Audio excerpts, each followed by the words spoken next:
करवा चौथ के व्रत में महिलाएं निर्जल व्रत रखती हैं। इस दौरान विभिन्न परंपराएं उनके व्रत का हिस्सा बनती हैं। करवा चौथ की पूजा में छलनी, दीपक, मिट्टी का करवा, सींक और कलश का बहुत ही महत्व है। इन सामग्रियों के बिना करवा चौथ का पूजन नहीं किया जा सकता। सही मायनों में ये पांचों वस्तुएं पंच तत्वों का प्रतीक हैं। इन पंच तत्वों को महिलाएं हाथ में लेकर ईश्वर से पति की लंबी उम्र की कामना करती हैं।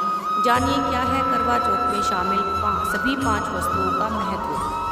करवा और करवा माता का चित्र। करवा चौथ की पूजा में करवा का बहुत ही अधिक महत्व है। यह मिट्टी का होता है और इसके जरिए ही चंद्रदेव को अर्घ दिया जाता है।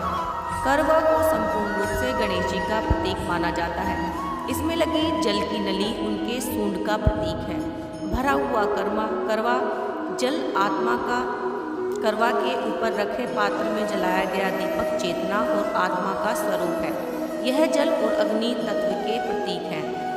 इस तरह महिलाएं ये कामना करती हैं कि गणेश जी उनके पति के जीवन में जल और अग्नि तत्व को बनाए रखें, यानी वह जीवन को बनाए रखने की बात करती हैं।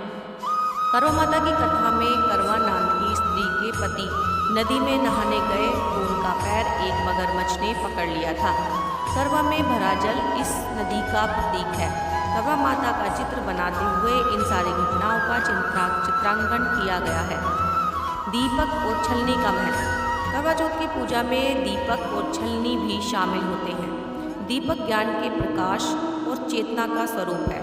दीपक जलाने से पहले नकारात्मकता दूर होती है एवं पूजा में ध्यान केंद्रित होता है। इससे एकाग्रता बढ़ती है। छलनी का प्रयोग के महत्व के पीछे का दृष्टिकोण है कि जिस तरह छलनी से छनकर सिर्फ साफ अनाज ही निकल पाता है और गंदगी या फिर गैर जरूरी चीज़ें अलग हो जाती हैं, वैसे ही जीवन की बाधाएं भी छनकर अलग हो जाएंगी। सींक है इच्छा शक्ति का प्रतीक। करवा चौथ व्रत की पूजा में सींक इच्छा शक्ति का प्रतीक है। इसका संबंध भी करवा माता की कथा से जुड़ा हुआ है।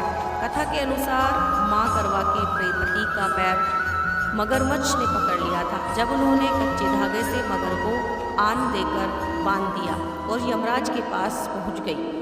वे उस समय चित्रगुप्त के खाते देख रहे थे। करवा ने 7 सींक लेकर उन्हें झाड़ना शुरू किया, जिससे 7 खाते आकाश में उड़ने लगे। करवा ने यमराज से पति की रक्षा मांगी। जब यमराज ने उनकी बात नहीं मानी तो करवा माता ने उन्हीं सीकों को उनकी तरफ दिखाकर कहा कि 7 सींक 7 बाण बन जाएंगे। यमराज इस दृश्य से डर गए और उन्होंने उसके पति मगर को मारकर करवा के पति के प्राणों की रक्षा कर उसे दीर्घायु प्रदान की। कलश और थाली। करवा चौथ की पूजा में मिट्टी या तांबे के कलश से चंद्रमा को अर्घ दिया जाता है। पुराणों में कलश को सुख, समृद्धि, ऐश्वर्य और मंगल कामनाओं का प्रतीक माना गया है। मान्यता है कि कलश में सभी ग्रह, नक्षत्रों एवं तीर्थों का निवास होता है। इनके अलावा ब्रह्मा, विष्णु, रुद्र सभी नदियों, सागरों, सरोवरों एवं 33 कोटि देवी देवताओं कलश में विराजते हैं। इसके अलावा पूजा की थाली में रोली, चावल, दीपक, फूल, फल, बताशा, सुहाग का सामान और जल से भरा कलश रखा जाता है। करवा के ऊपर मिट्टी की सराही में जो रखे जाते हैं, जो सुख